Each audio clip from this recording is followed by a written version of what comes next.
आजची स्वामी प्रार्थना. हे अनंता, मला माहीत नाही की माझे ह्यापूर्वी किती जन्म झाले व पुढे किती होणार आहेत, पण हे स्वामीराया, हा पक्का विश्वास आहे की प्रत्येक जन्मात तूच माझा सोबती होता, तूच माझा मार्गदर्शक होता.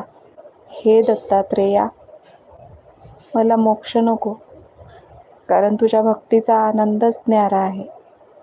फक्त एकच विनंती आहे की हा प्रपंच करत असताना ह्या मायेच्या दुनियेत माझे मन जर कधी भरकटले तर पुन्हा तुझ्या चरणावर स्थिर कर आणि कायम तुझ्या चरणावर माझं मन स्थिर ठेव आणि तुझे नाम माझ्या मुखात अखंड राहू दे.